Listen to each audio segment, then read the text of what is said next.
दिन 103। चाहे आप यह बात जानते हो या नहीं, आज आप सृष्टि के कैटलॉग से अपने आने वाले कल के लिए ऑर्डर दे रहे हैं। आज आपके प्रबल विचार और भावनाएं एक आवृत्ति का निर्माण कर रहे हैं जो आपके आने वाले कल के जीवन को अपने आप तय कर देते हैं। इस वक्त और आज के पूरे दिन अच्छा महसूस करें। आपका कल अपने आप शानदार बन जाएगा। दिन 104। आकर्षण के नियम के जरिए अपने जीवन में खुशी लाने के लिए आपको इसी पल खुश रहना होगा। यह बड़ा ही सरल फॉर्मूला है। खुशी ही खुशी को आकर्षित करती है।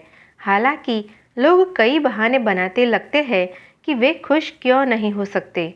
वे कर्ज के बहाने बनाते हैं, सेहत के बहाने बनाते हैं, संबंधों के बहाने बनाते हैं और सभी तरह की चीज़ों के बहाने बनाते हैं कि वे इस सरल फॉर्मूले का इस्तेमाल क्यों नहीं कर सकते। लेकिन यह फॉर्मूला ही नियम है। चाहे बहाना जो भी हो, उसके बावजूद जब तक आप खुशी महसूस नहीं करते हैं तब तक आप खुशी को आकर्षित नहीं कर सकते। आकर्षण का नियम आपसे कह रहा है, इस पल खुश रहे और जब तक आप यह करते रहेंगे मैं आपको असीमित खुशी देता रहूँगा। दिन 105। मानव उस संपूर्ण का एक हिस्सा मात्र है जिसे हम सृष्टि कहते हैं।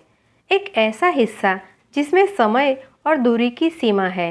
वह स्वयं और अपने विचार व भावनाओं का अनुभव इस तरह करता है मानो ये बाकी से अलग हो।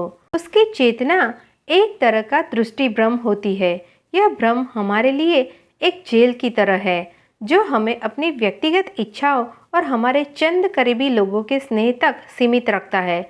हमारा उद्देश्य यह हो कि हम अपनी करुणा का दायरा बढ़ाकर इस कैद से खुद को आज़ाद करें जिसमें सारे जीवित प्राणी और समूची प्रकृति समा जाए। कोई भी इसे पूरी तरह हासिल करने में सक्षम नहीं होता है, लेकिन इसकी कोशिश ही स्वतंत्रता का हिस्सा और आंतरिक सुरक्षा की बुनियाद है। Albert Einstein 1879 to 1955। दिन 106। 20वीं शताब्दी के पहले दशक में फ्रांसीसी मनोवैज्ञानिक और फार्मासिस्ट एमिल कुए उपचार में सकारात्मक विचारों के इस्तेमाल के पुरोधा थे। उनकी सफल उपचार विधियों की प्रक्रिया के एक भाग के रूप में उनके रोगी हर दिन यह दोहराते थे, हर दिन हर तरीके से मैं बेहतर और बेहतर होता जा रहा हूँ। यह सिर्फ स्वास्थ्य के क्षेत्र में ही शक्तिशाली कथन नहीं है जैसा इन शब्दों से ही झलकता है, यह हमारे जीवन के सभी क्षेत्रों के लिए शक्तिशाली वक्तव्य है। जब आप इस कथन का इस्तेमाल करें तो इसे बहुत धीरे धीरे और शब्दों के अर्थ पर पूरे विश्वास के साथ कहें। हम शब्दों में जो ऊर्जा भरते हैं उसी से वे शक्तिशाली बनते हैं।